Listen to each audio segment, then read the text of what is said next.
Good morning. Welcome to the November 21st Board of Adjustment meeting. I'll ask you to turn electronic devices off as long as I can keep my finger on this button. Tony, would you lead us in the Pledge of Allegiance, please?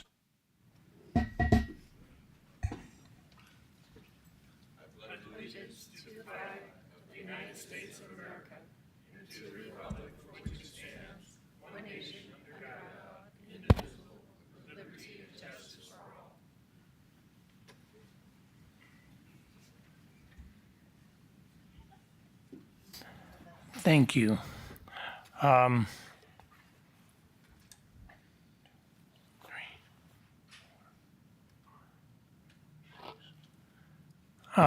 Looking down, I think we have 6 members here. Yeah, we have 6 members here. So whatever we do, the quorum's going to still be 4. So having said that, I've got some questions. And I'm going to just poll the board for a moment because I'm sure if I have questions, you guys may have some questions too.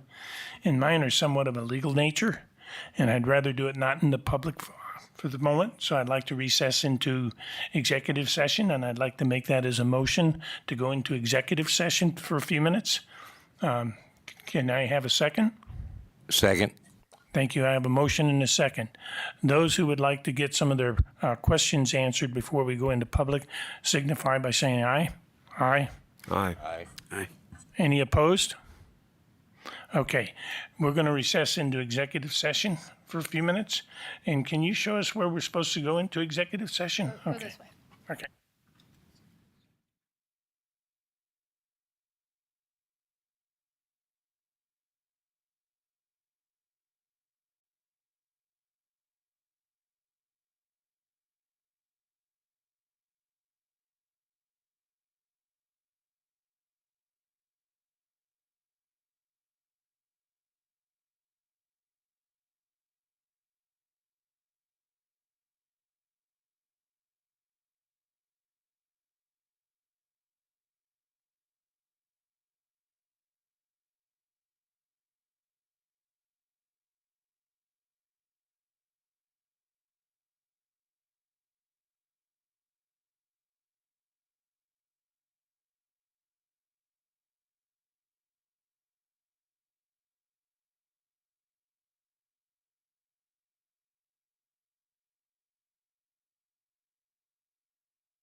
Everybody's back and seated? Okay, so let's continue. Okay, young lady, you want to do a presentation? Sure. Thank you, Chairman, members of the board. Tammy DeWitt, Community Planner.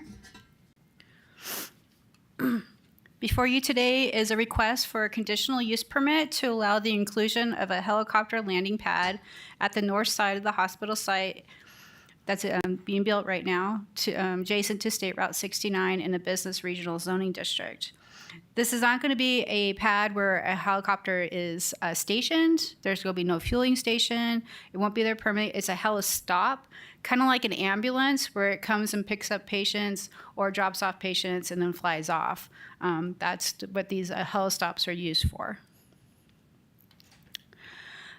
Like I said, the subject property is located in the Business Regional Zoning District. It is adjacent to the Diamond Valley neighborhood, which is in the county. And then south is where we get into the city of Prescott. If you're coming from Prescott Valley to Prescott, this is the first property within the city of Prescott jurisdiction. The hospital has been under construction. It did go through a formal site plan review and with a water allocation application, which was approved by City Council. So it went through all those entitlement processes for the hospital that's being built now. It is surrounded by residences to the north and west of the property. We have State Route 69 to the east side of the property. And then across the way, we have other residential properties that are part of the Diamond Valley subdivision.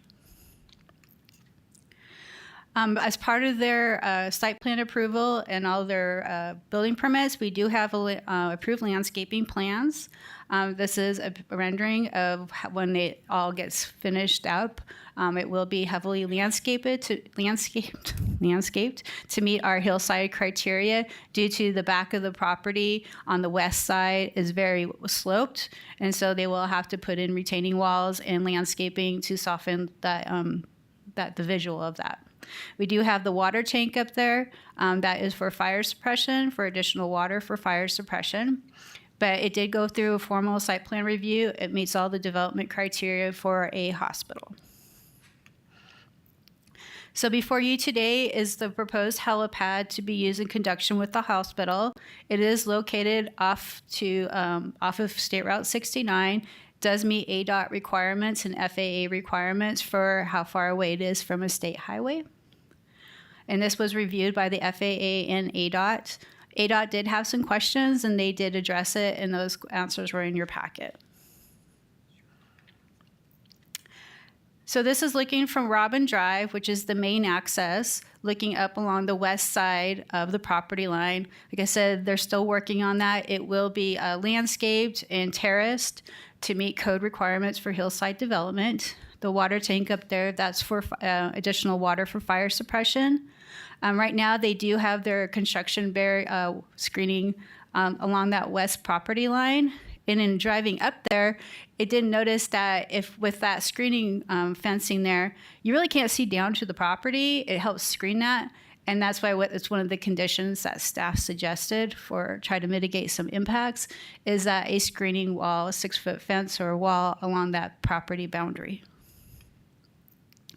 Here's looking up from that west property line, up behind the hospital, looking down. The helipad is there. This was something that we found out about, and then they've been working with us to go through this process. Then here's looking further back, looking towards State Route 69 from up on that west property line.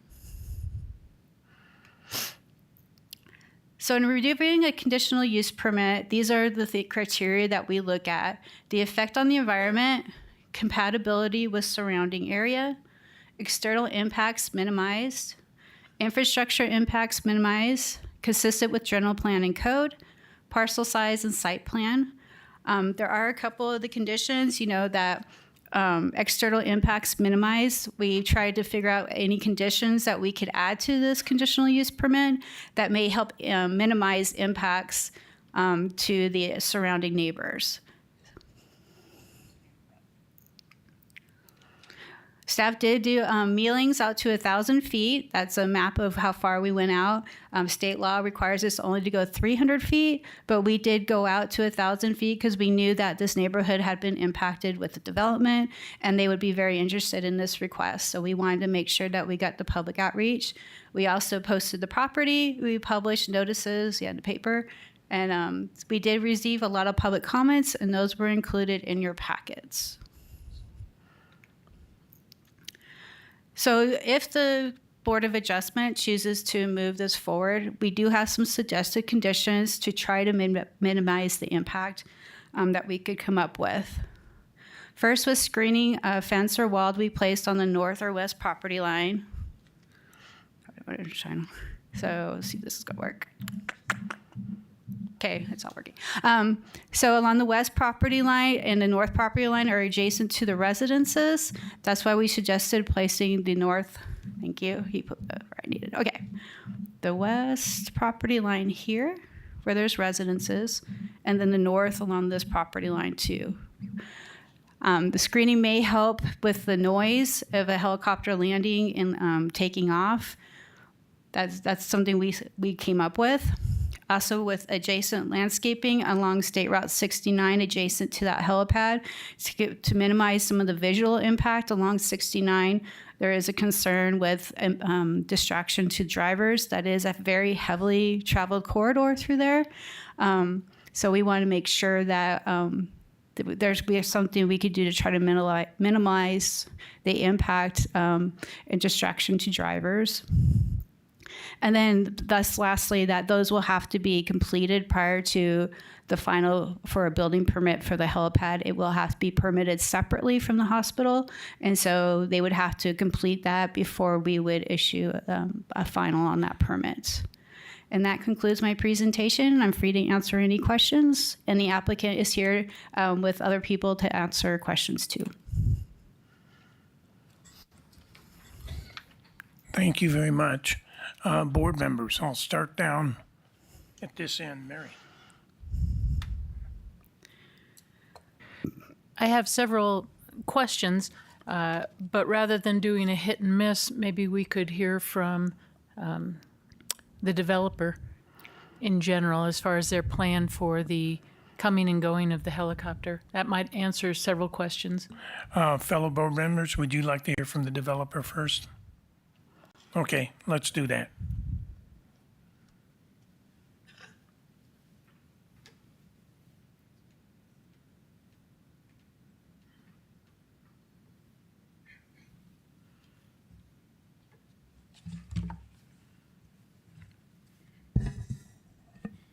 Good morning, Mr. Chairman. Good morning, Board.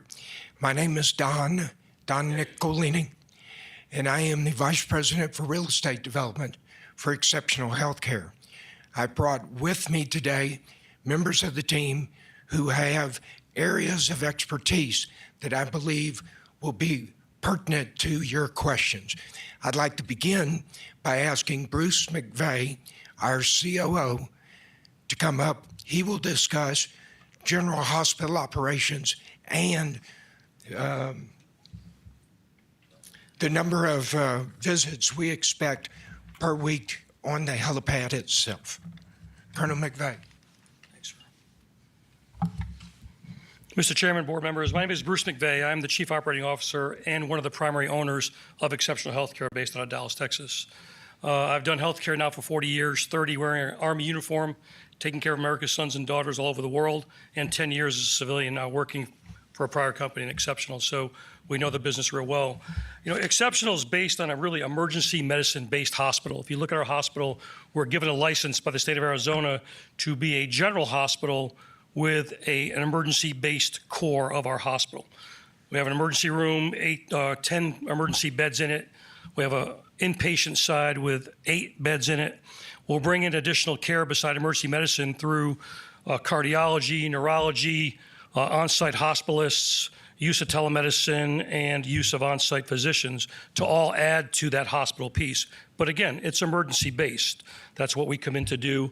Our model's different. It's way different than a bigger box hospital you'll see. It's a very concierge model meant to really take care of patients and their families. I would tell you, if you come into get the luxury to stay in our hospital. The inpatient side, bigger rooms, all private. We encourage family members to stay in those rooms. I've seen hospitals the last 40 years. I don't know anybody that does that. We will take a family in, we'll house them, feed them, give them towels, ability to wash clothes, and no one can do that. But that's the model. We want the patients to be part of their family's care continuum. And this is our 4th operating hospital in Arizona, with the 5th one to open in the springtime in Eloy. And we've done very well across the board. We've saved lots of lives, and that's a big part of it. Our purpose is a life-saving business, coupled within the safety of the population and coming into towns to make a difference. We're giving people access to care they did not have before, a choice to care. If you read all the studies throughout the years, it's something missing across America, giving small towns an access to care they didn't have before. And that's our model. We're going to small, more rural markets than trying to fight big cities. That's what we want to do, because we know we can make a better difference. What do we treat? People ask that question. We treat gunshot wounds. Last night, I got a call at 10:30 p.m. My hospital in Bullhead City, Arizona, had a gunshot wound to the abdomen come through and through.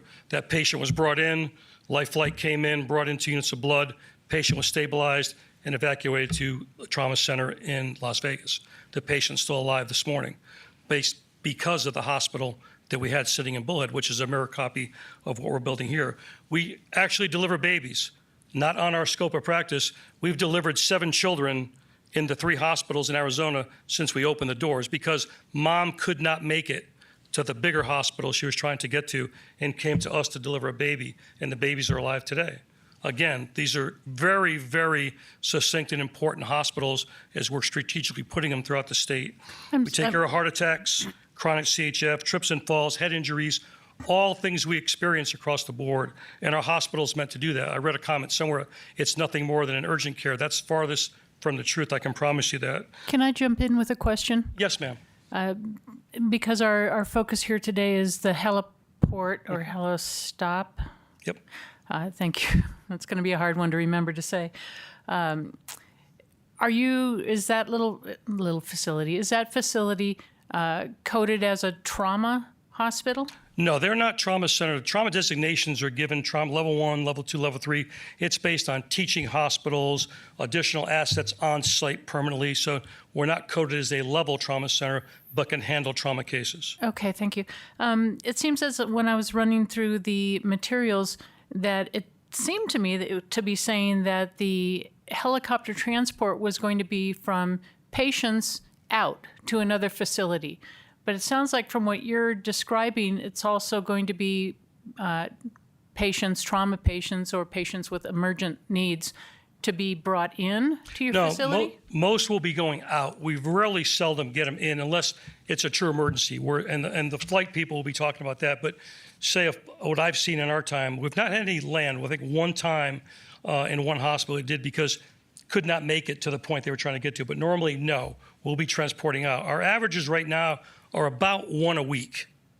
We've seen in all the other hospitals operating right now. And I'm sorry, is that 1 a week coming in? No, a patient coming in or going out? Transporting a patient out to another trauma center that needs to go by air because it's one of the things I mentioned. And do you have some kind of arrangement or understanding with the 2 Dignity hospitals as far as incoming patients go, given that they've got bigger facilities and more resources, I might imagine, than your hospital, the Exceptional Hospital?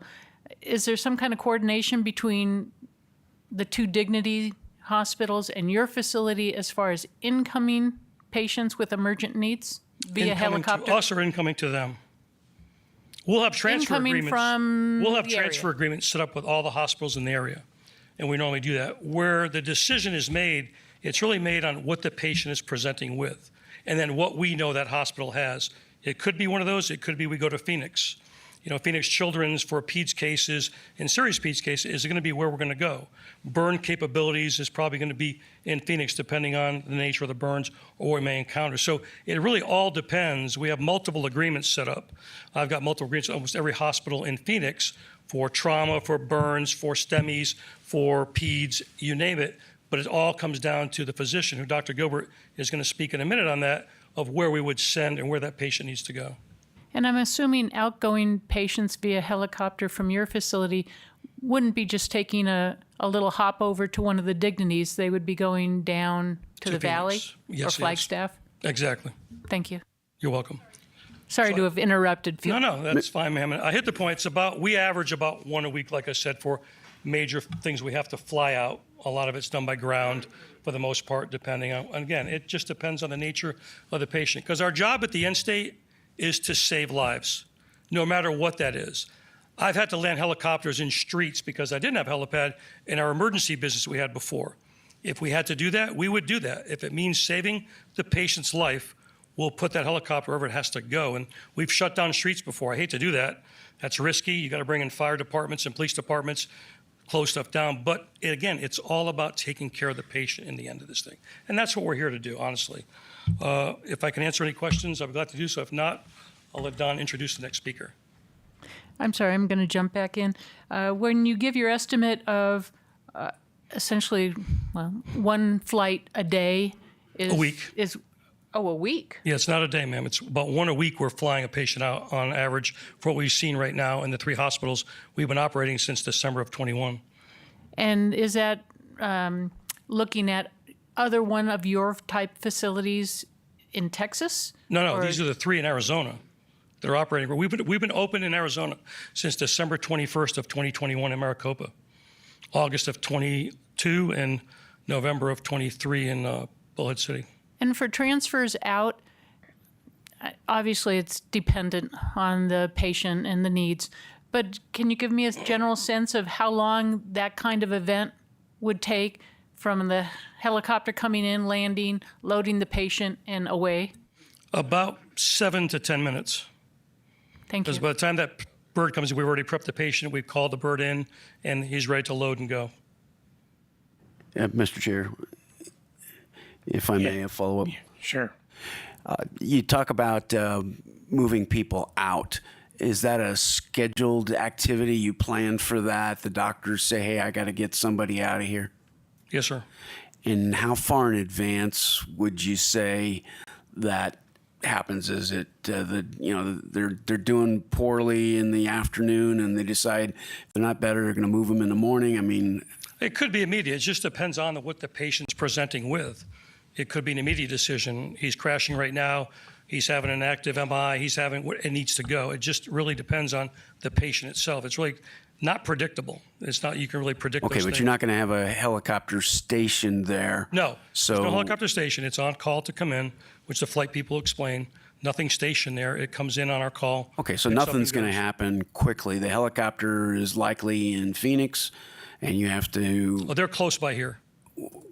They're parked, I think, at both the West Campus and East Campus. So they'll go through it. Any other questions? Yeah, I do have an additional question, but why don't I wait to talk Yeah. to your helicopter be operations fine. people? Okay. Thank you. Next, I'd like to call Paul Gilbert. Dr. Gilbert is our medical director.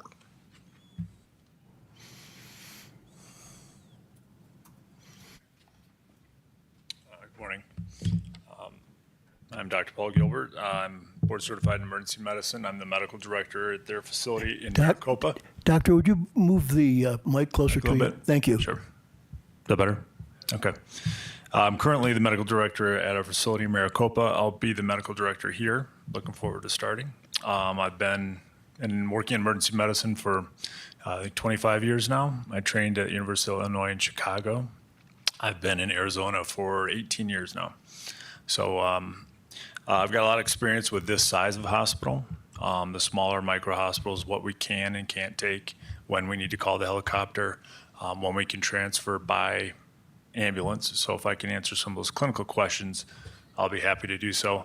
I'll give you 3 scenarios in which it likely occurs. We'll say scenario 1, a patient has an aneurysm, a brain aneurysm, or a brain bleed, passes out at home. Spouse is able to get him in the car, brings him to our facility.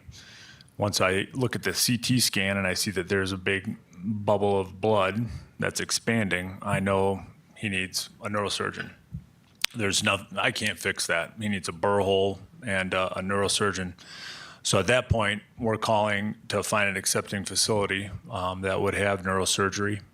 We try to usually go to Barrows or something like that. Once we get a receiving doctor, then we'll call the air ambulance to take them down. Doctor, if you didn't have a helicopter, what would happen to that patient? Well, my third example is, well, if we didn't have, let's say weather locked us in and we had no ability to fly, which does happen, say it's snowing, we would have to go by ambulance. We'd have to paralyze and put the patient on a ventilator. So 2 to 3 hour drive. Yeah, it's a significant delay. I worked for 10 years in Payson, and that can happen, when weather is that severe. You hate to have that happen, but it does. And I've even had it where you can't get out by ambulance because of the weather. Can you tell us about the golden hour? Yeah, so we talk a lot about the golden hour in emergency medicine, and those are cases similar to the brain bleed, which I told you about, in which you have 1 hour to intervene in that patient in order to save their life. So bleeding, trauma, even though we're not a trauma center, somebody down the street, I've had this happen where they, working on their skill saw and cut through their radial artery, and they're bleeding out, and they go unconscious at our facility. So we got a tourniquet on. They need blood, and they need a trauma center. There's nothing I can do at that point. We don't have blood at the facility, so we would have to have the helicopter bring blood. We start the blood, and then we fly them out. Doctor, Mary Fredrickson, just looking at the scenario you just put out, if your helistop was denied and you did not have that capability and you had the brain bleed that you just described, but there are 2 other hospitals in the area that have helicopter transfer ability.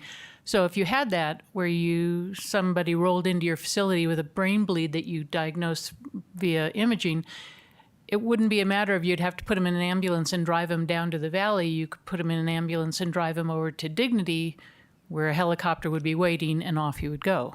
No, we would probably create a new landing zone is what we would typically do. So I have worked at a ER where there was not a landing zone or a helipad. This happened in Mesa. We had a 7-year-old actually got run over by a bus right out in front of the facility. Happened right there. So I'm just we saying. brought them in, stabilized, and then we had to close off Power Road. So you'd have to close off Power Road, get them to land there. Trying to get a ambulance, you have to make sure the ambulance is there and then bring them over to another facility to Dignity and then load them on the air ambulance at that point. That would be a significant delay, I would say, because you have to they have to accept ER to ER, and then their ER has to take it, and then from there they have to go again to the helicopter. No, I'm not saying that it would be an easy option. I'm just saying it's another option beyond I think ambulance down to the valley. Yeah. The realistic option, probably what we would do is ask for another. I think the closest landing zone is by Costco, so they'd have to close off that road and land there. But that involves police. You've got to close down. There's some risk there, of course. Flying rocks and whatnot. So I have a question. If not at this site for your helicopter pad, is there another site available in the immediate area that you can put a helicopter pad without putting it in the middle of a residential neighborhood? I don't know the area. I don't think there is right close by. I mean, part of it is that the patient's unstable. So you're usually on a ventilator, you're breathing for them.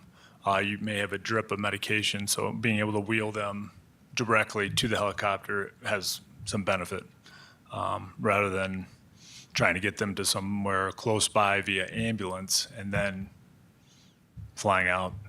It's an added step. Thank you for trying to answer that question.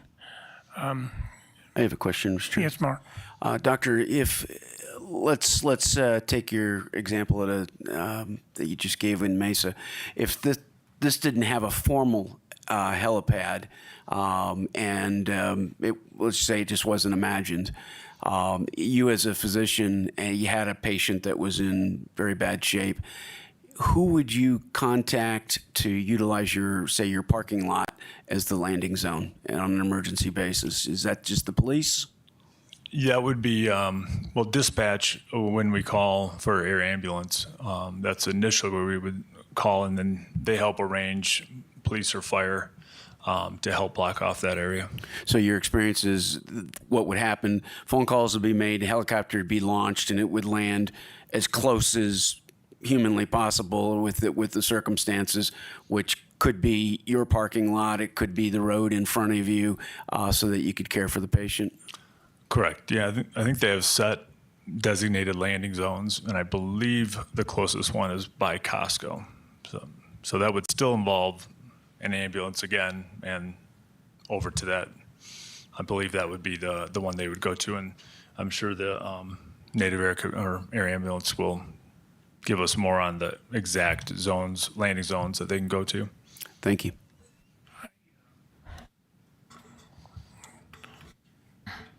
I had a helicopter land in my driveway because some gal flipped her vehicle up on Copper Basin Road and they needed to get her out of there.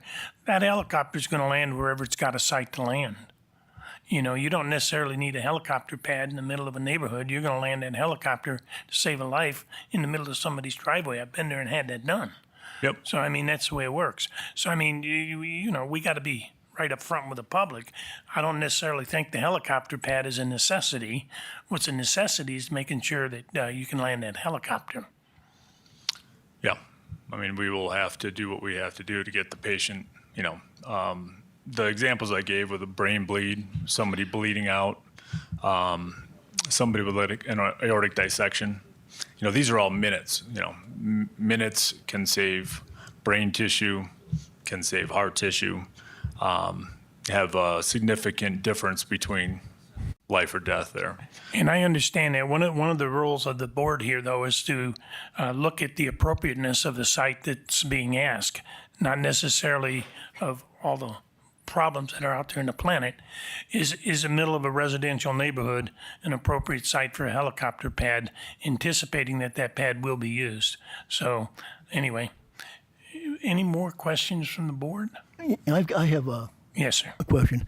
So, if I understand this right, a patient comes in during that golden hour. You assess how critical the patient is, and then make a decision to get that patient, either keep him or get that patient to a definitive care facility. Correct. So, in your opinion, are you at a disadvantage not having a helicopter pad? I think it could delay care. Yeah. I think it would be a disadvantage. You know, it's not happening every day, but there are cases in which minutes do count, and it would be an inconvenience and difficulty to have to load them back up into an ambulance and go over to another landing zone. That would be a delay. So, it's a tool you feel you really need. Yeah, I think definitely if there's a room for it, I would highly recommend it. Now there are places where there is no area, just the layout of the land, or we're in a big city or something where we can't have the landing zone or we can't have the helipad, and we have to do what we can do. But if it's available, I think we would be at a disadvantage servicing the community, not having it. One operational question, easy one. Will there be an MRI machine, and if so, is that a navigation problem for the helicopter? We have a CAT scan, not an MRI. No, I don't think that would affect the navigation at all. Yeah. Mr. Chairman, I have a question. Yeah, go ahead. This is more procedural, probably not maybe in your basket of information or whatever the case may be, but the property is zoned business regional, and hospitals are allowed. And I think it's wonderful that we have more medical facilities available to us in the community. why wasn't this part of the application, or why wasn't this considered for a zone change so that you have a permitted use of a heliport? That's something for them to answer when they. I'll let whoever submitted the application One answer of your that one. team can maybe answer that. Yeah. You want to answer that now? Unless there's anybody specific for me. Okay. If you step up to the microphone, I'm sorry. Robert Donaldson, who is our Director of Architecture, is here, and he would be the one to answer that question. Okay. Chairman, I can probably help answer that too. Thank you. Anything you could do to move it along a little bit here would be helpful. Thank you. So regarding for a zoning change, it was never discussed. First off, we never knew that there was going to be a proposed helipad here when we started the initial discussions with them. Business Regional does allow, that's in compliance with our general plan. This is a commercial corridor, and industrial is not a supported use within the general plan, so we never would have suggested that. So the Business Regional allowed for the proposed use. The helipad, because it is a heli stop, we do allow those with a conditional use permit in the Business Regional Zoning District. So there was no need for a rezoning. This is the process for them to go through for this. If we would have known about this at the very beginning, we would have had them go through this process when they did their site plan review and such. So, but since we have found out about it, they have been working with staff and going through this process to get through this to allow for it. Mr. Chair, if I could suggest we hear from the person that handles the operation, proposed operation of the helicopter. That'd be Okay. Yeah, are they here? Yes, they are.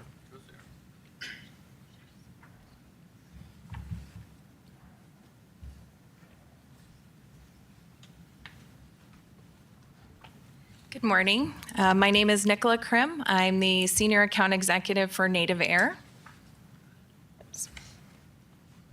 Hi, my name is Keely Lamberson. I'm the Regional Aviation Director for Native Air. And Andrea Carter, the Field Operations Manager for the local area here.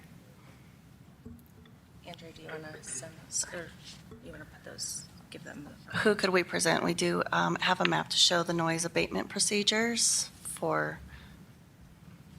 either if, Mr. Chair, if Yeah. you could give us either a general how you're gonna operate, that would be helpful. And could you tell us from a jurisdiction standpoint, are you a Part 135 operator? We are a 135 So could operator. you describe what licensing authority you operate under and what approvals you have from the FAA?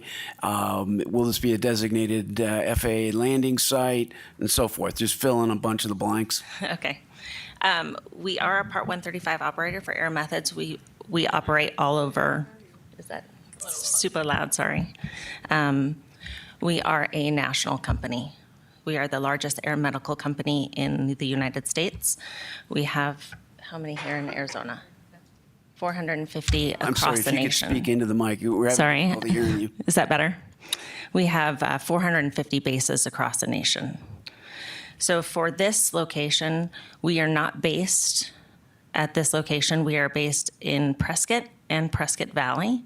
We have two bases here. We will be coming from either direction depending on the call and who is available. So just let me try to fill in my blanks for me. You say Prescott and Prescott Valley. Are you talking about Prescott Valley hospitals and Prescott Hospital? Are you talking about Prescott Airport? Prescott Valley Hospitals. Okay, and so Prescott. the two approved FAA landing sites Correct. that are in our community. Okay. Yep. So the noise abatement procedure that you have in front of you, we would be coming along 69 to get into the hospital, depending on weather. We would come in and out, east and west. And we would stay over the highway until we are about 500 feet, and then we would turn in whatever direction we need. Either we're going to go Flagstaff or Phoenix. We can get to Phoenix in 35, 45 minutes, depending on which side of Phoenix we go to. Are these noise abatement procedures proposed, approved? These are approved for our company, Air Methods. So these are your op spec. Exactly. Yep. And which FSDO reviewed them? I'm sorry, no jargon, please. Oh, I'm sorry. Which FAA? No FAA. This is the Air Methods procedure that we're going to follow the policy in and out of this hospital. We don't have to have any FAA noise abatement procedures. Okay, so this is your own voluntary noise abatement that you're going to operate with your crews. Correct. And will you be VFR and IFR or only Nope, VFR? only VFR. Day or night? Both. And under NVGs at night. That was night vision goggles Sorry. at night. Thank you. Okay. Are there any more questions from the board? I heard a numb. Yeah, I have a question regarding the operation of the helicopter. We're considering additional landscaping and some fencing, and it occurs to me that little landscaping grows into big landscaping, and that potentially is an obstruction. So I'm wondering So if you could. the helicopter area has to be 100 by 100 in which we can land. And so the landscaping will not encroach on that 100 by 100. As with the fence that we're Yes. talking. Chair, Yes. Mary Frederickson, we've had a lot of discussion here about the need for a helicopter associated with the facility, which is all great information. But I think the focus of what we're looking for beyond just a straight up yes or no would be, if it is yes, what about the conditional uses that we might put on it? And I think there's going to need to be some discussion about that, whether or not fencing along the north and west would have any meaningful impact for the homeowners that are immediately adjacent, or landscaping for that matter, whether or not it needs to be limited in height. That doesn't seem to be a significant point to me. But nonetheless, whether or not landscaping along the 69 would have any meaningful impact beyond what is already in the plan, any meaningful impact on disturbance of the traffic going by.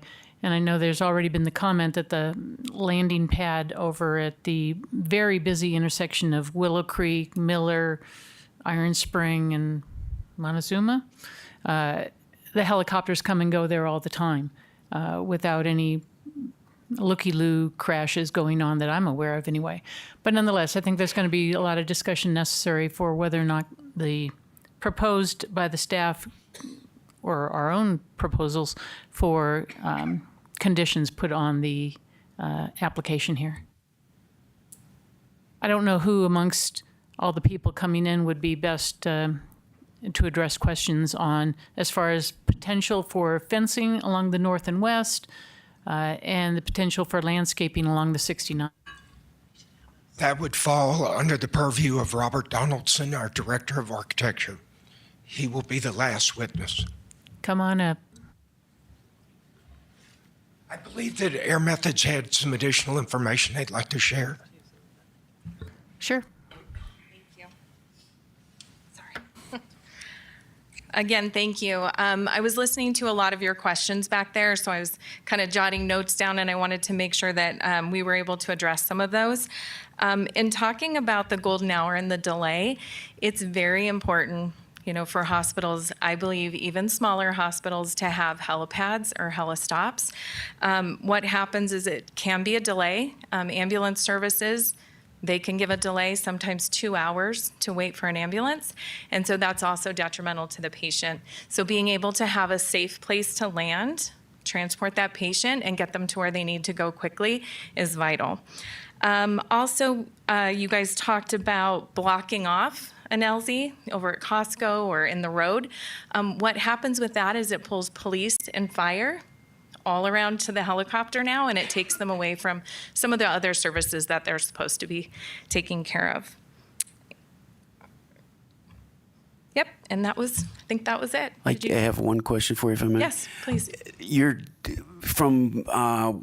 crews are based at the hospitals, Correct. and from when the medical staff says, I need to move a patient to the skids are in the air, how long does that typically take? What's our average? 10 minutes. So you would be over at the other facility in 16, 17 minutes from phone call? Yes. And as the operator, do you know why that is not going to be a FAA designated landing site? It's going to just be a, whatever the other name is. Yeah. It is FAA approved. So it will have a designator, but it'll be a private location, so another operator can't land there. And what type of helicopters do you folks operate? We operate AS-350s, the A-Star. So the very And- quiet helicopter compared to, say, a Jet Ranger. Yes. And no one else will be able to land if Any operator in Arizona. So we have PHI, which also operates AS-350s. We have Guardian, they operate 407s, which is also a little aircraft that does not have a high decibel level either. Okay, so would other providers of helicopter services land at that facility? They absolutely could. We will actually take our noise abatement procedure and we will share it with those other operators as well. So as an example, the Department of Public Safety helicopter could land there? They could. Okay. Yep. I think that's a very good point, in that if we're looking ahead at, God help us, with a natural disaster or something like that, we've got another helipad that could be used, whether that be military or whatever. Yeah. All right. Mr. Chairman, I have two more questions. Okay. Okay. Sorry. First of all is, maybe, I don't know who in the group can answer this, but theoretically, is the state of the art, the modern state of the art of hospital development require or include as a state of the art development helipad? It should. In the Valley, we have a lot of issues with micro hospitals or standalone hospitals opening, and they have no way to transport their patients. So they may get a pediatric drowning and an ambulance isn't available, so now they're having to use 911 resources.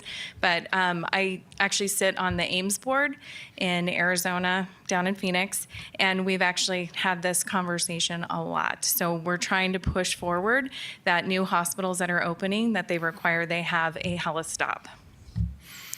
But you're the provider of that service, right? Correct. Okay. And we want a safe landing area, so having those helistops, they're established ahead of time. So we know that when our pilots are coming in and they land, that they know that it's safe. They're not worried about cars coming in or people wandering. Second question is that, based on the site plan that's here on the screen, if the helipad is not approved, theoretically, you would have a big flat area left, right? Could you land in that area in an emergency? We can use anything in it. Okay. That was a point of my question earlier. They're going to land that helicopter wherever they need to.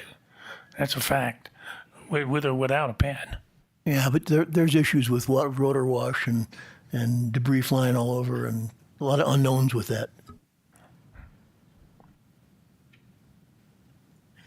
I'm just curious, were you folks involved in the site selection or the design at all? No. No, so you didn't say, hey, we'd prefer being on the roof of the building or something? No. We were brought in as the helipad was being built, and so we did have one fly-in where we made sure that we had a safe designated area to land. Your crews landed Yes. there? Okay.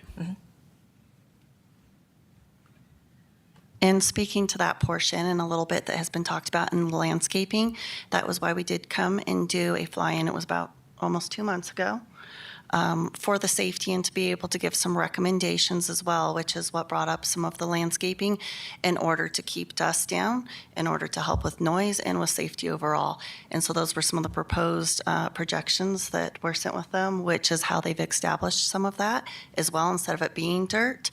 So the gravel and all that to not only make it safe for us, but those on the road as well and the patients. Are you going to have landing lights there? Yes, they do. So it'll be It will be a lit helipad. it's a helicopter pad, not is. what's the term you use, Tammy? That's Helistop just a designation, yes. It's a it helipad. means- Okay. Which is created as a helistop when you are not permanently placed in a section. That's what designates the difference of that. So as most in, Prescott are aware that we do sit at both East and West Campus of Yavapai and at busy intersections. Is there noise? Yes. Those, like at West Campus, it is a daily thing. We are surrounded by residential there as well. We are surrounded by busy roads, which can be a distraction too. But as known, are we watched? Are we listened to? Yes. It will be new to this area, absolutely for sure. But it's, 2 minutes coming in, 2 minutes going out, and the difference of the 5 to 20 minutes possibly in the area for it. But again, it ultimately lies on the fact, approval or not, helicopters are going to be used in this area to get patients out. Thank you all very much. Board, any more comments and questions? Chair, yes, Mary Frederickson, I think we wanted to hear from, or I did, from the architect as far as the potential for screening walls and/or additional landscaping plans. Yes. That would be along the 69. Oh, that was just each one for. Good morning, Council. My name is Robert Donaldson. I'm the Director of Architecture for BMH. And right now, being passed out are 3 exhibits to address the concerns.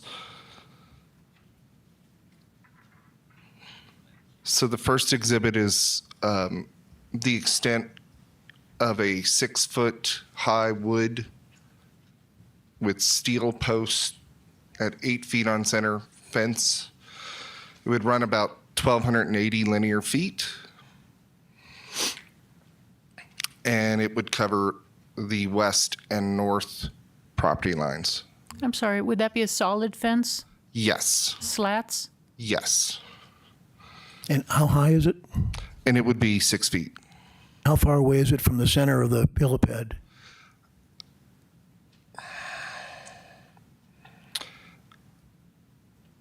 Because it's on the property line, it's pretty far away from the helipad. Greater than 41 feet. Right. It's at least 200 feet from the. We've got a handy-dandy best practices for helipad thing here, and it strongly suggests a minimum of 41 feet away from the center of the pad. That's the essence of my question. Right. And that fence would be further away than that. Of course, we would be providing a security fence that FAA in their circular always, we are to provide that. That's just for anyone on the property that knows that fenced-in area is for the purposes of a landing pad for helicopters. I'm sorry, so that would be a security fence around the pad itself? Correct. So that is not installed as of today, but would be. And it would be provided per the circular that the FAA has out, and that's what we go by for all of our facilities. And I see the fencing, would put that water tank within the fence line. Is there going to be some kind of access? I see. Yes, we would provide an access to that, to the water tank, of course, yes. Thank you, Mary. Any more comments from the board? Just a quick question: this is screening and not sound attenuation, correct? It would be a little of both, but mostly screening from visual. So a wooden fence would not be, in my opinion, some kind of sound mitigation. Right. It would be more visual than sound. Thank you, Tom. Thank you. And I'm sorry, what about the landscaping along the 69? So the second exhibit I have there is the addition of additional landscape, which would be in the emery oak. We would provide an additional 10 emery oak trees to further screen the pad from SR 69. We are already providing several trees there, but this would just be an amelioration of that and really kind of provide a better barrier visually from 69, because we've heard in comments that that could be a potential issue, is visually seeing that helicopter.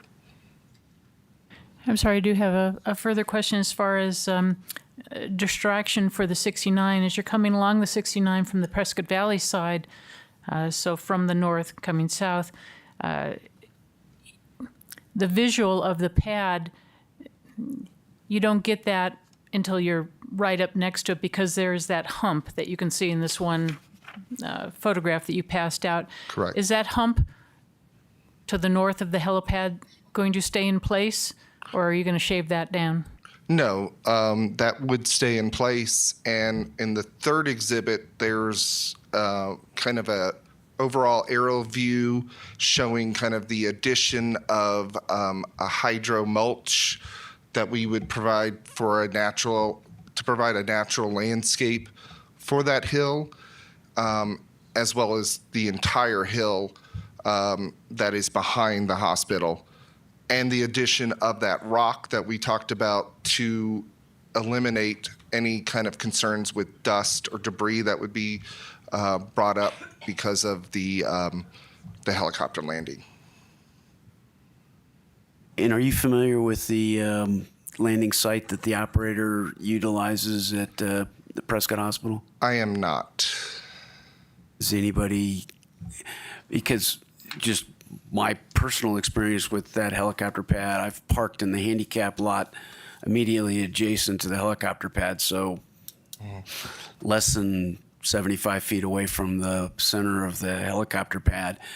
And walking out of my car while the rotors are in operation of the helicopter, one, it wasn't extremely noisy, and two, I wasn't being blasted with anything at all. Okay.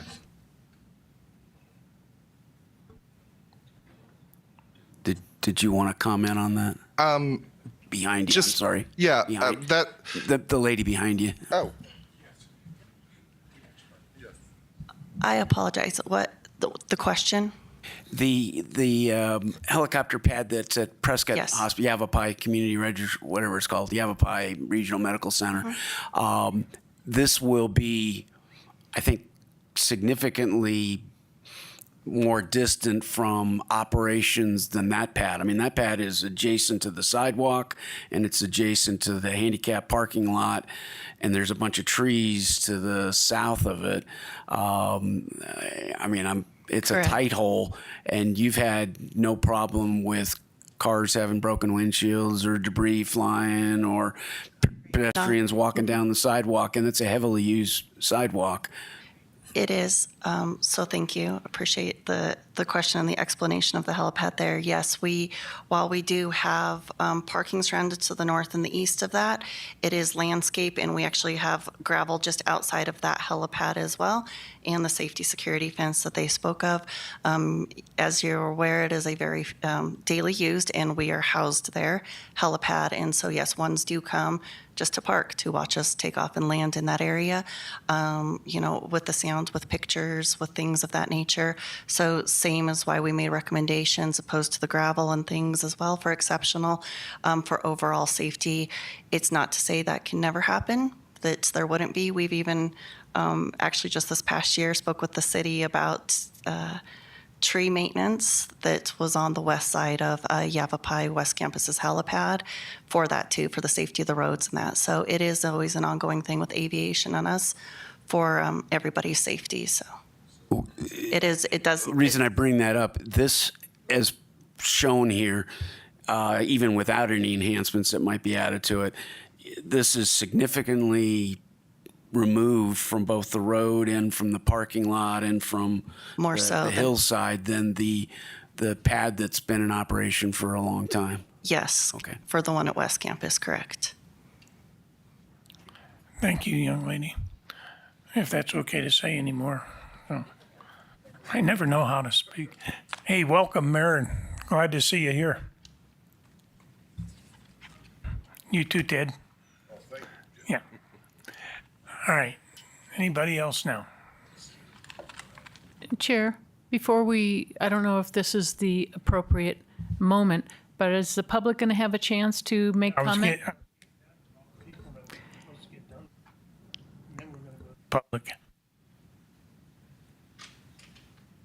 Thank you.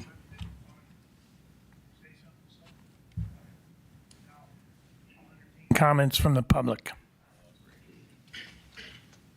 First speaker is Kathy O'Boyle.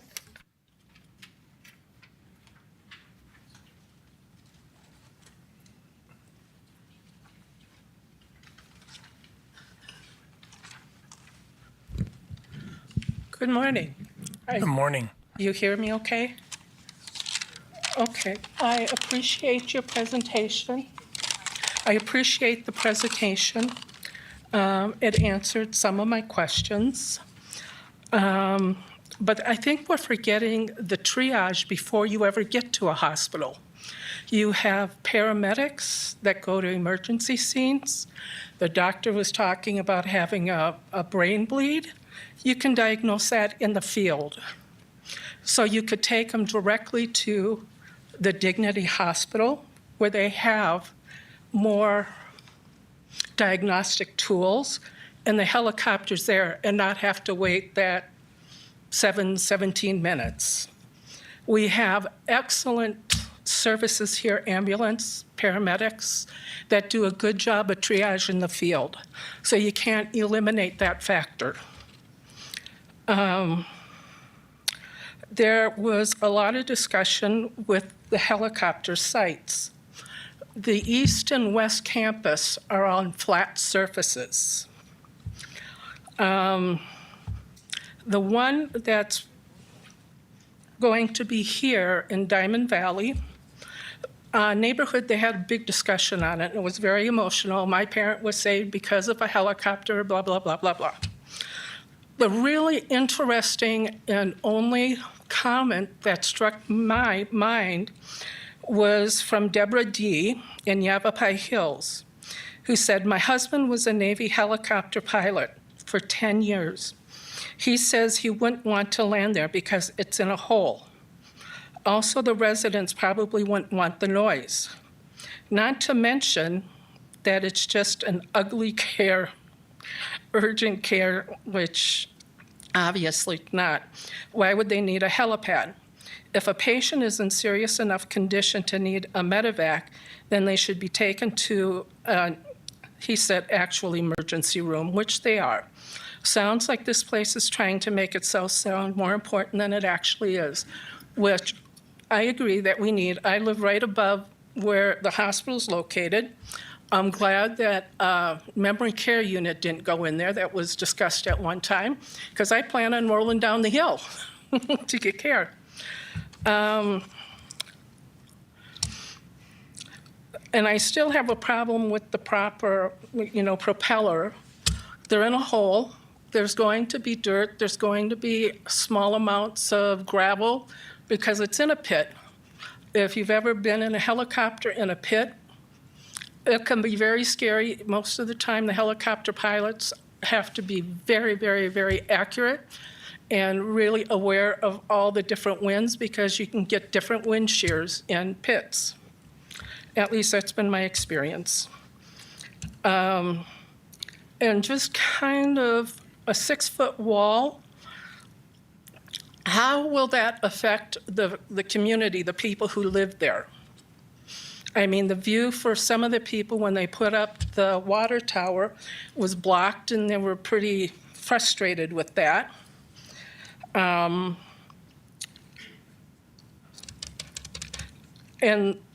the other thing is when a woman who is in that area, who is a neighbor across the street from me, when she purchased a house, the realtor told her that there were not going to be any helicopters there because she wanted to move into this area because it was quiet. And she feels very angry that she was lied to, and she can't be here. And the other thing that they put in was a sidewalk that leads to nowhere. It goes beyond their property line. So why put in, I know that doesn't have to do with the helicopter, but why put in the sidewalk? What is phase 2 that they mentioned in the article? There are a lot of questions with this facility. They've answered many that I had on my list, and I think that's it.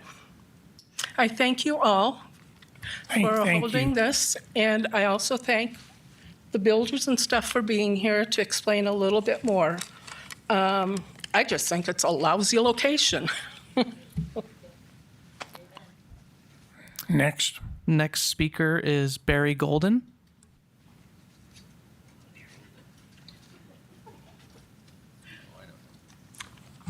Hello, my name is Barry Golden, and I am a 44-year resident of Diamond Valley on Robin Drive. I live just north, whatever it is, west of the hospital. A couple of things I want to say. I'm really interested more in the quality of life that I've lived in the past 44 years in Diamond Valley. Helicopter is about 100 decibels, which is louder than a jet plane.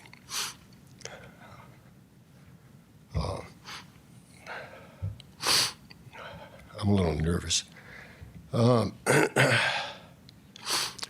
I just want to ask a couple of questions here. If this helicopter landing pad was proposed for your neighborhood, how would you respond?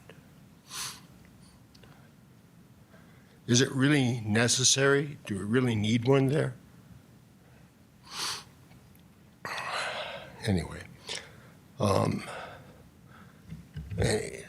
anyway, thank you.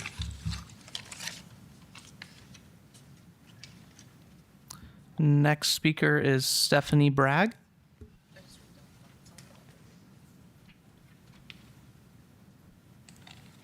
Hi. Just hold it.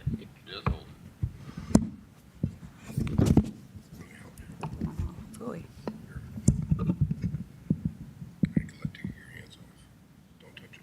Don't touch it. You can hear me now, right?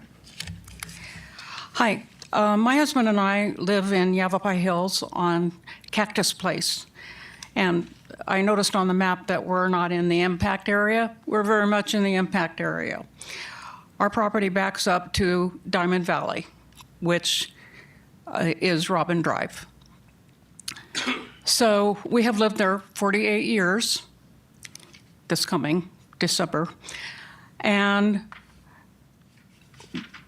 we feel like that it is going to not only affect our living conditions with the noise, and I don't care how big a wall you make, it's not going to be big enough to cover a helicopter coming in and going out.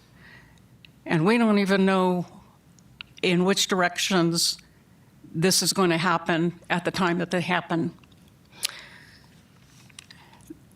One of the problems or one of the questions that I have is normally a helicopter pad would be at a level 4, 3, 2, or 1 hospital, of which Yavapai Regional is within easy flying distance of each other and have a helipad at both. And it's very redundant and unnecessary to even consider having it in this position.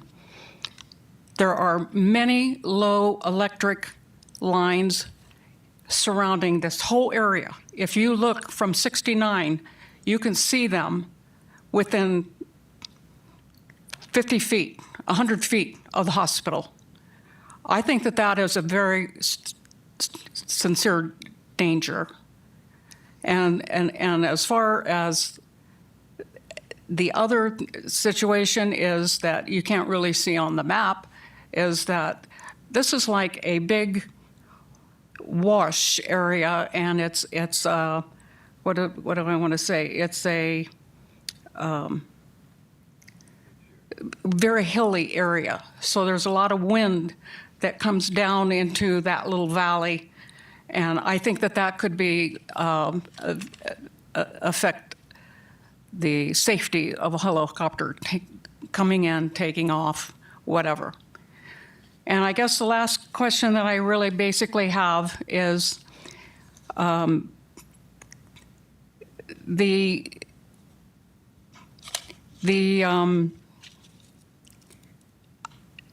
time limit that it takes to secure a helicopter from somewhere, move it to this position.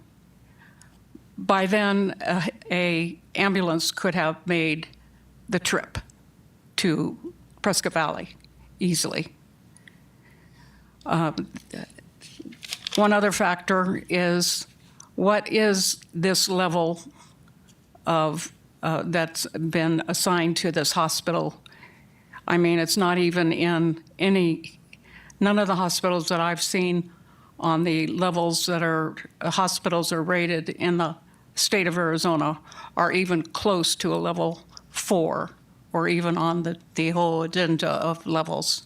So I don't even see how an 8-bed hospital could qualify. Thanks. Thank you for your comments. Next speaker is Jeanette Westmoreland.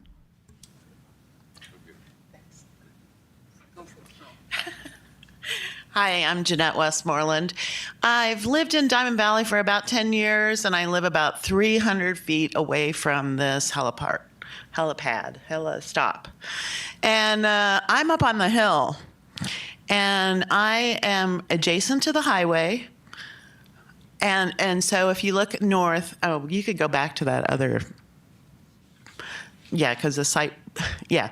So if you look to the north, follow the highway up, there's 2 vacant properties right there, and my properties begin at that point and run along the highway. I own 3 vacation rentals. And there are about 19 vacation rentals in that area that I compete with, which is fine, because that just proves that that's a wonderful, quiet location for people to travel, to vacation, to go to the event center, to come into Prescott. And you have all the hotels that are in that area. It's a fantastic area for vacation rentals. Now, because I'm so close to that helipad, this is really going to be affecting my business. I have currently, I'm a superhost, which is a 5-star location. And my guests are all very comfortable there. They have beautiful views. Because we are up on the hill and the hospital is down below, we're really not affected too much by the building itself, and the view, it doesn't obstruct their views. They still can get really nice, beautiful shots of the sunset and the trees and everything that's around there.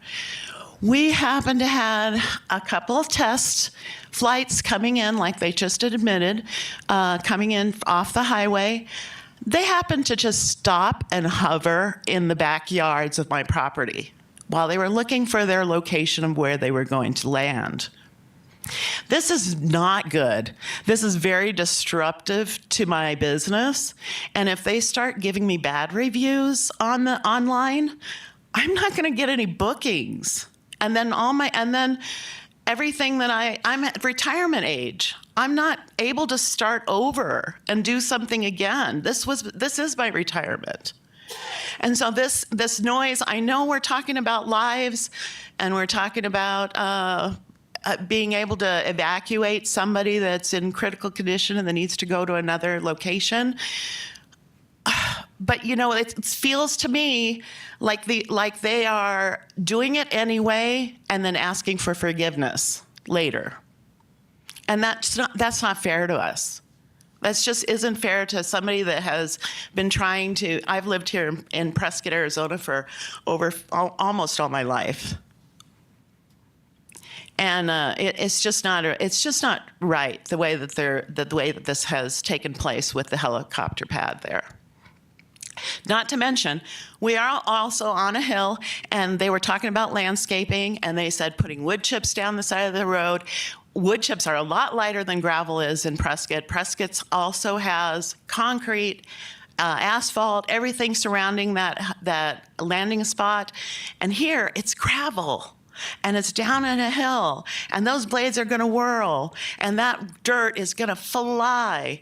And it's just like when they were doing their rock excavation back there, and they had the impacting, and it was going on for months and months and months. You know how much dirt and filth was in my houses that I had to clean constantly on a daily basis from this? We just got a reprieve from that now. They're done. They're finally done. We didn't complain. We just let it go. You know, okay, this is just part of you know, the whole thing. But to be asking now to ask about ruining my livelihood, I'm just sorry. I'm really against it. And I hope you can see our points, because like I said, it's not just my 3. There's 19 other Airbnbs in that location. Thank you.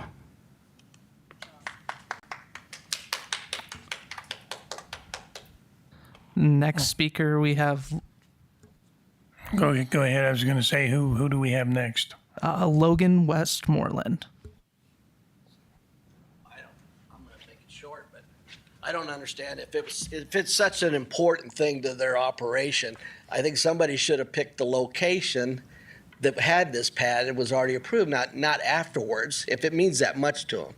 The other thing is maybe I misunderstood it, but it sounded to me like even if it's not approved, they're going to do it anyways. They're going to fly in there anyways. So I'm not sure why we're having this, but thank you for your time. And I appreciate Mary. You were dead on everything. Fantastic. Way to go, Mary. Okay. And the last speaker we have is Jake Vander Galen.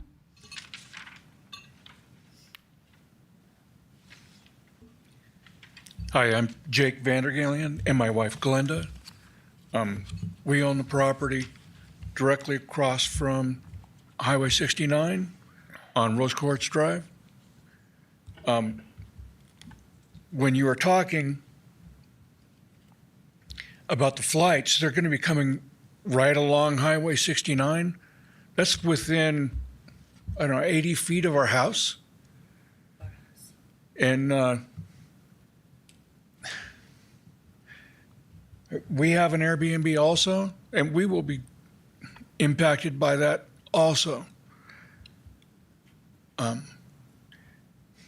don't even know if I know a wood wall wouldn't do any good. For the 20 minutes of idle time after the flight comes in was probably going to be a little bit more than that. It's going to echo off those walls right into our home and our rental. We own the bridge. We own the other 2 structures right next to it. It's going to be real close to us. And the traffic noise and the level right now, with it increasing so much, it is tripled, if not quadrupled, just the size of and the noise level that's been coming through there. We can't even sit out right now on our back porch and talk at our patio. Yeah. So we appreciate it if you're gonna put it in anyways, at least build a wall A real wall. Right, a real wall, not just Yeah. a 6-foot Wood wall. fence. I mean, it's drastic. I don't want to have to do it, but we're desperate because this is our income. Yeah, We live off Social Security, and we depend on our Airbnbs. yeah. And there are other neighbors up that have Airbnbs Yeah. also. Yeah. And I think it's going to be very distractive to the traffic that's coming through there. Because think about it. People are going to be staring and gawking at this helicopter, which is less than 100 feet away from the highway. And if there's no flight disruptions, maybe it'll land in the pad, maybe it won't. Maybe it'll land over on the highway. I mean, we've had major accidents there, major, already. Thank you. Thank you. Any others? That was all the request forms that I had received. All right, thank you. I'll entertain a motion as to whether or not we approve or deny the conditional use permit for the helipad. Mr. Chairman, can we have an opportunity to each of us discuss this before we entertain a motion? I thought we did. I'm not sure we did. Mr. Chair, I would add to discussion about potential conditions that we would apply to the special use permit. One of them that I'd like to talk to other fellow board members about is I've heard people are favorable for the wall, and there's some discussion on materials for the wall, and I think I also heard that it might block some views, so no wall.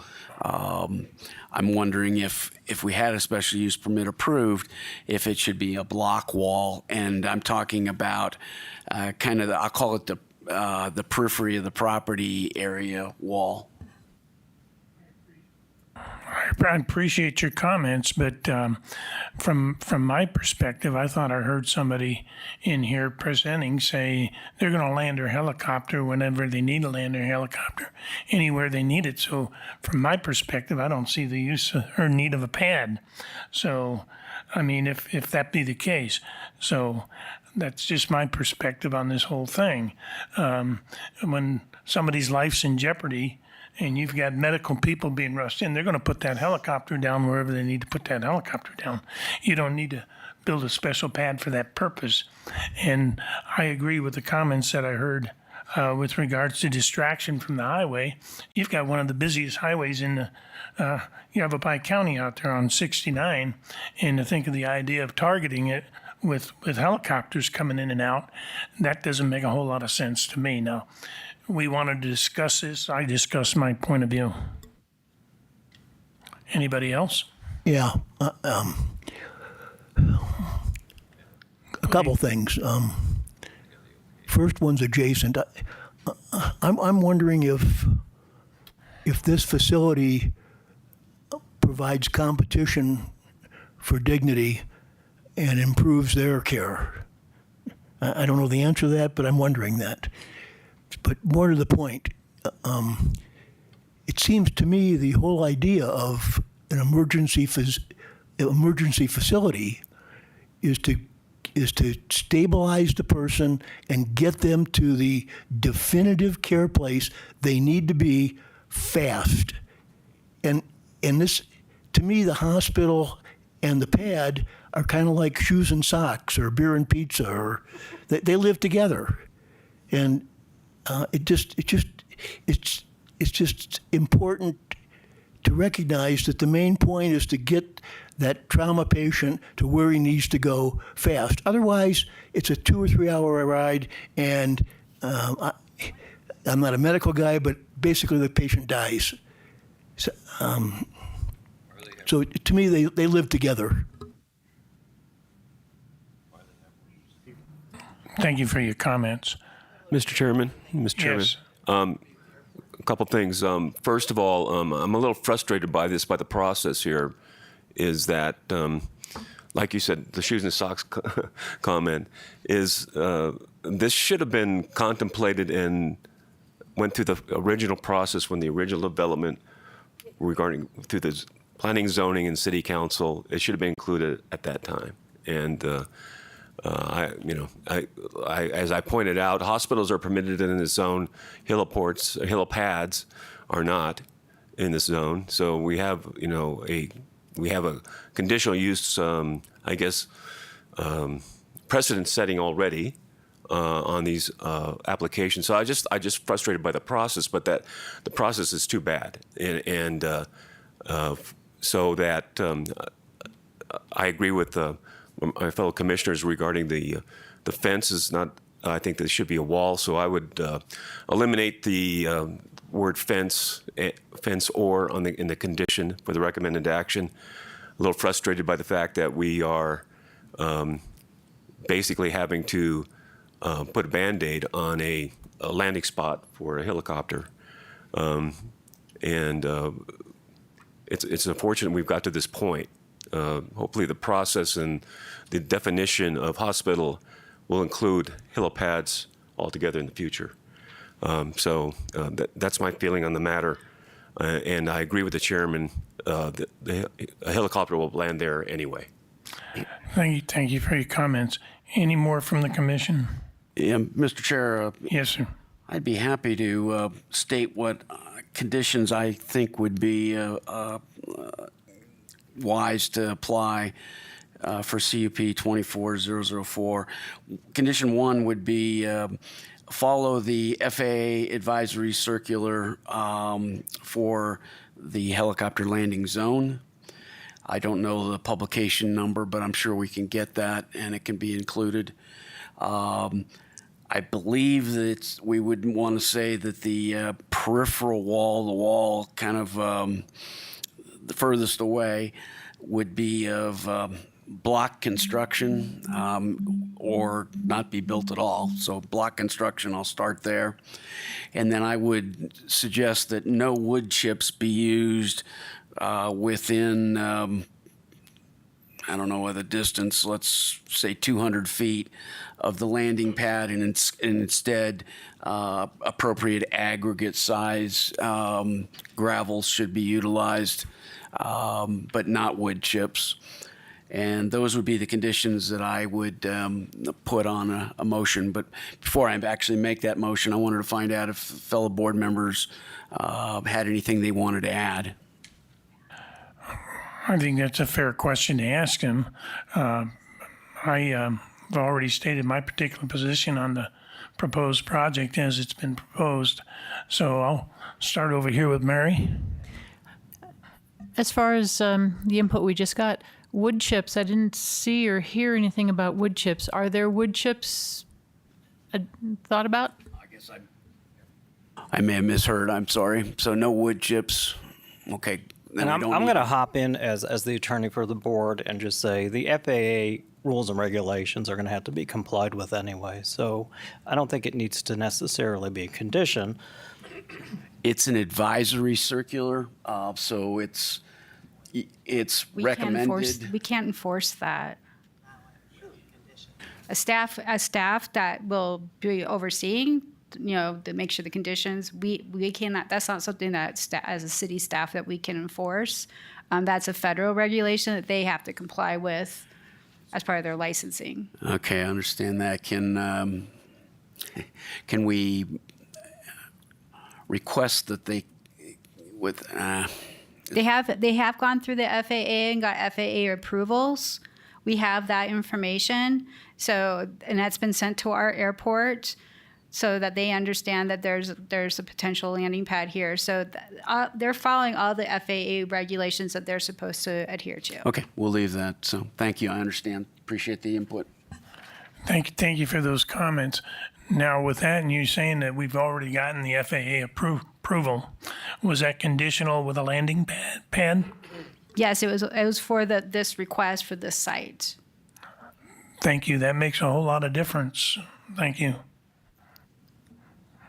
Any other comments from the board? Just a quick one.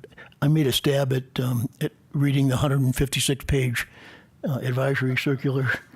and it's quite comprehensive. But with that, I visited the site and asked the foreman exactly what the surrounding material would be around the pad, and he showed me the riprap, the heavy riprap that is going to be used. So then, Mr. Chair, I will make a motion to approve CUP 24-004 with no conditions. No conditions?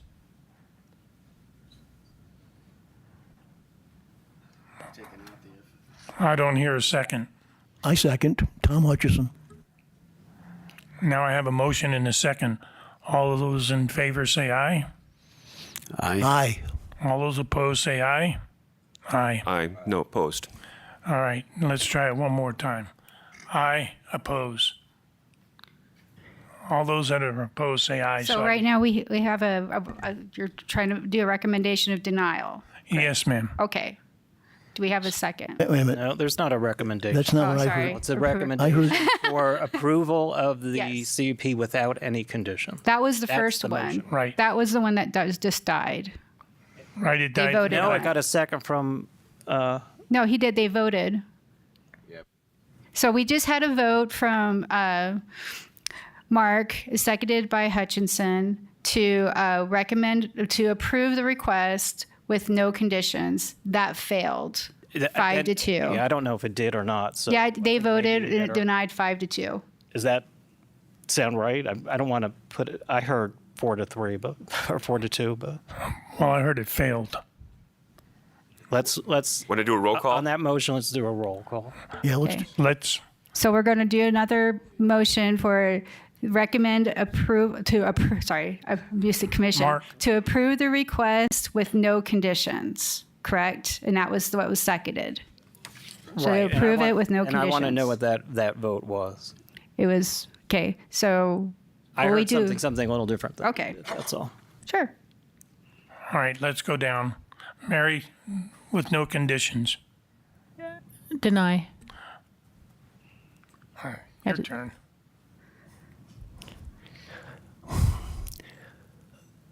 I'd like to see the conditions added, but I. Well, right now That's we not- have a that's not the motion. I know, I'm saying I approve it the way it is right now.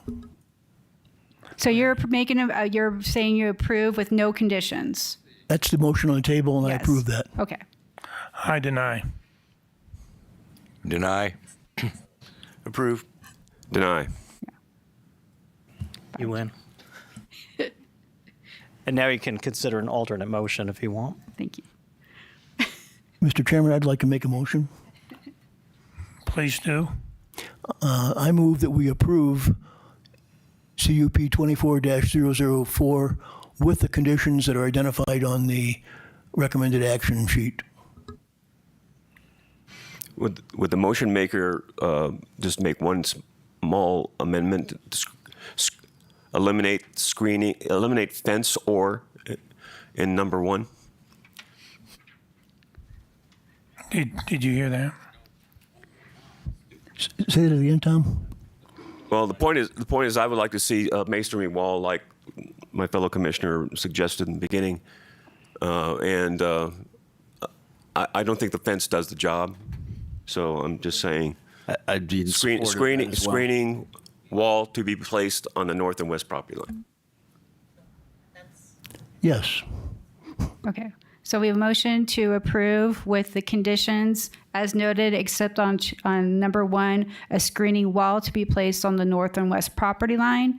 Number 2, additional landscaping beyond approved landscaping along the frontage State Route 69 adjacent to the helipad. And in that 3, the above conditions will be completed prior to final of the building permit for the proposed use. And I would second that, Mr. Chair. I have a motion and a second, starting with Mary. Actually, I would like to just get it clarified that the additional landscaping would be at a minimum what the developer has proposed to this board as far as the number of trees along the 69. So if that's what we're voting on as far as the additional landscaping goes, that is consistent with the proposed additional landscaping plan that the developer has set out, and also that the masonry wall would follow along the north and west line that the developer provided to us here today for a proposed fencing plan. So if that's what we're speaking of, yes, to go along with what the developer has set forth for us as proposed additions, then I approve. That's the way. And just Understood the it. motion didn't use the word masonry, so do you want to add that in as a friendly amendment to your original motion? And do you want to make it specifically tied to the presentation of the landscaping plan that was provided by the developer? Thank you, Matthew. It looks like we have some comments from the public at this point. Is that the motion? And that's what it sounds like. I'll I want the second original that motion. clarification if you agree with that. Yes, I agree with that. So All right. we've amended the motion, and I support that as well. And before we take a vote, I want to hear again from the public. Yes, sir. Come to the front. You're talking about the north and west? You're not talking about anything on the other side of Highway 69 to block the audio wall at all? They're proposing. That would Oops, sorry. Ah, that would can you please put that make back it up? better for us. We're completely Thank you. been disregarded. But they are. I'm right across the street from them. I own the covered bridge and the other two homes, right directly across. So when the helicopters come along Highway 69 over to the helipad, they're coming right in front of our house. And when they're idling, all that audio is going to be bounced off those walls over into our house. Remember, there's a whole cliff there on the side. That's going to ricochet the audio right over into our properties and our neighbors' properties.